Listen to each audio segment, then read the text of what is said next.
Uma dúvida, né, de que os humilhados seriam exaltados. O resultado do Miss Universo 2025 está aí para confirmar esse paradigma, né?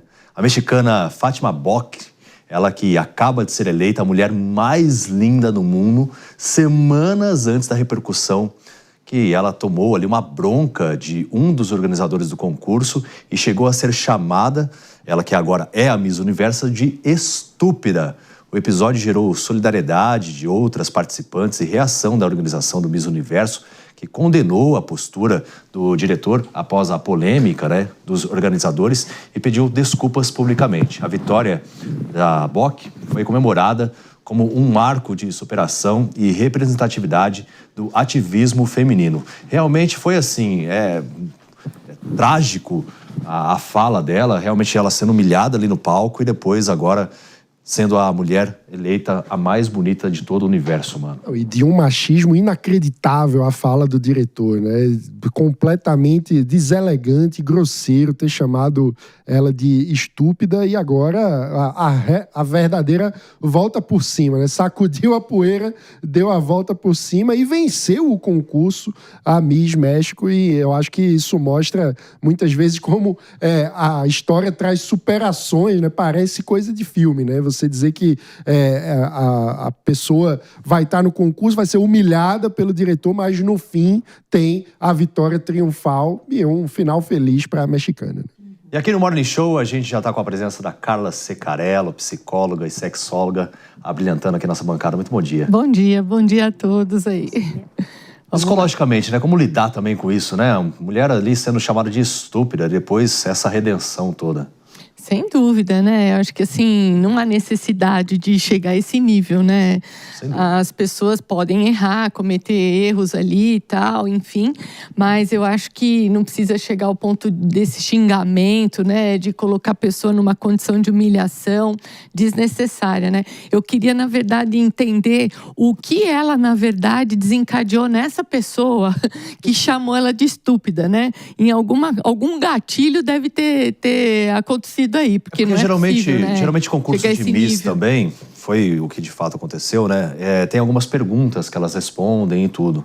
Eu sei porque eu sou casado com uma Miss. Olha aí, ganhou uns pontinhos agora. A minha esposa foi Miss Turismo, né? Da região, ganhou um carro, inclusive, no concurso. Olha! É literal, não é só um elogio. E aí essa preparação enquanto a beleza, mas também não importa só a beleza, ela tem que responder as mais diferentes questões. Conteúdo, né? Conteúdo, de demonstrar realmente que, olha, não é só uma pessoa bonita, é uma pessoa que realmente tem conhecimento de causa. E aí, numa fala dela, ela acabou sendo chamada de estúpida. Priscila, assim, de fato, as humilhadas sendo exaltadas. Ainda bem que ela ganhou pra esfregar na cara desse homem. Tome agora, ó, fale de mim que eu sou a mais linda do mundo, né? Mas, brincadeiras à parte, como chega a agressividade do ser humano quando as pessoas falam ou agem não de acordo com o que eles querem, né? Certamente, parece que ela tinha que postar alguns vídeos. O questionamento se dava, ou se deu, porque ele achava que ela teria que postar mais vídeos sobre a Tailândia ou algo nesse sentido. Ou seja, eu não concordo com o que você fez, então pra mim você é isso. Como a gente... México, só uma correção. Eu falei Tailândia, né?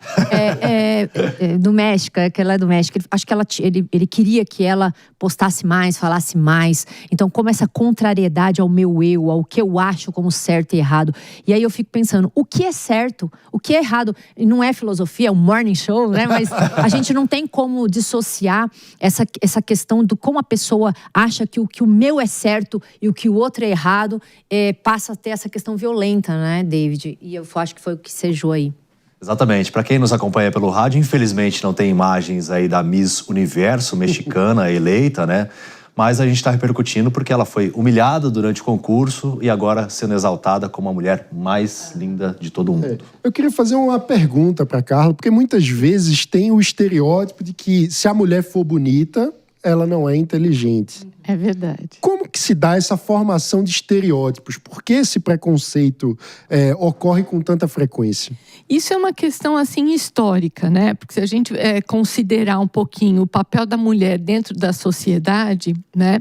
O fato dela ser uma mulher bonita, ela traria ao seu parceiro né, tempos atrás, um lugar de status, né? Então ela não precisava abrir a boca, ela não precisava ter conhecimento de nada, mas ela precisava ser uma mulher elegante, né? Uma mulher muitas vezes sofisticada, bonita, para que ela pudesse trazer esse lugar de status para ele. E hoje a gente vê que as coisas não são bem assim, né? Existem mulheres que são muito bonitas, são muito inteligentes, mulheres também que não são tão bonitas, mas também muito inteligentes. E essa coisa de bonito e feio é muito relativo, né? Quer dizer, o que é bonito para mim pode não ser para você e vice-versa, né? Doutora, a traição. E tem gente buscando a redenção também. O Tirulipa, vocês viram isso? Ele subiu a montanha lá do Legendários, aí na volta... É um novo homem. Ele voltou renovado. Eu não sei o que acontece. O que acontece na montanha fica na montanha, Mano Ferreira. Mas a gente separou até um trecho dessa reconciliação que ele teve pra gente exibir. Daqui a pouquinho a gente repercute aqui na bancada. Vamos mostrar. Porque família não abandona família nunca. Eu te amo. Quero só deixar uma mensagem aqui que Deus falou no meu coração. Ele disse assim: sei o vale da vergonha que você passou. Eu tô cuidando de você. Eu tô cuidando de tudo. E Deus fez algo tremendo. Eu pedia muito pro meu marido parar de beber. E ele dizia: não tem quem faça eu parar de beber. Ninguém, nem você, nem minha mãe, nem minhas filhas. E eu entendi que aquela vergonha que eu passei, que tudo o que eu passei foi a forma como Deus usou para mim, para ele e para minha família, para que ele abandonasse mais um vício. Vamos mandar quem aqui da bancada para subir a montanha? Bom, só temos dois, porque só podem homens, né? E aí, João? Eu tô com uma dor muito forte no joelho, então eu acho que eu não vou. Mas numa próxima eu vou, com certeza. Eu acho assim, ó, tirando a crença de lado, porque é de cada um, né? Ali, né? Tirando a crença de lado, eu vejo um arrependimento ali do Tirulipa, David, apenas, e eu posso estar enganado, porque ele foi pego. A gente vê muito esse cenário de traição. Com áudios, né? A gente vê, a doutora Carla pode falar até o melhor sobre isso, mas a gente percebe essa questão do arrependimento em pessoas que traem, só vem depois da descoberta de como vai ser esse cenário, posteriormente, como a sociedade vai reagir. Ali ficou muito ruim para ele, né? Porque todo mundo foi contra a forma como os áudios foram divulgados. Então, eu não estou dizendo que ele não tenha se arrependido, não é isso. Eu vejo um arrependimento, que bom que ele parou de beber, estava sendo ruim, né? Ali para o cenário familiar, enfim, a crença é de cada um, é muito bonito. Acho que as pessoas, se elas acreditam naquilo, que elas, né, sigam fazendo de melhor, assim, o que é de melhor para a família, para eles. Mas o arrependimento, para a gente falar da traição em si, né? Eu acho que as pessoas que traem, não importa qual o cenário, de amizade, de relacionamento, de negócio, elas só se arrependem quando essa traição é exposta. Isso é realmente o que acontece, ou há um arrependimento? Porque eu não vejo a pessoa falando assim: nossa, eu tô traindo minha mulher, ai, eu tô arrependido, eu vou parar agora de... Confessa e se arrepende, não tem, isso é bem raro, né? Eu acho que o maior dos cenários é como essa traição é exposta perante a sociedade. É isso mesmo? Eu tô equivocado? Não, sem dúvida que isso tem um peso muito significativo, porque você ser exposto, assim, para muitas pessoas, isso traz vergonha, e no caso para ele, profissionalmente, né? Traz aí profissionalmente um certo prejuízo. Porém, essa questão da traição, o buraco é um pouquinho mais embaixo, sabe? Porque o que acontece? Muitas pessoas não querem, vamos dizer assim, permanecer na situação que se encontram. Ela quer algo novo para a sua vida. Então, tem aquele desejo de querer sim trair. Mas, ao mesmo tempo, fica aquele conflito, porque eu não deveria. Mas a vontade de querer algo novo para a sua vida faz com que essas pessoas, muitas vezes, realmente cheguem ao ponto de trair, né? Só que depois que trai, aí vem aquela história do arrependimento, e aí começa a dizer que eu não devia ter feito, até a próxima oportunidade. Porque, na verdade, a questão do arrependimento é algo que precisa ser muito bem trabalhado emocionalmente. né? Porque a pessoa que trai, ela pode ter algumas questões importantes, como, por exemplo, eu preciso trair porque isso traz para mim uma sensação de poder. Né? Eu preciso trair porque eu não suporto ficar numa situação vivendo a mesmice. Então eu preciso sempre trazer algo novo. Então vocês vejam que não é só o ponto traição por si só. Você tem que entender o que é que está escondido. O que é que leva uma pessoa a esse ato, né?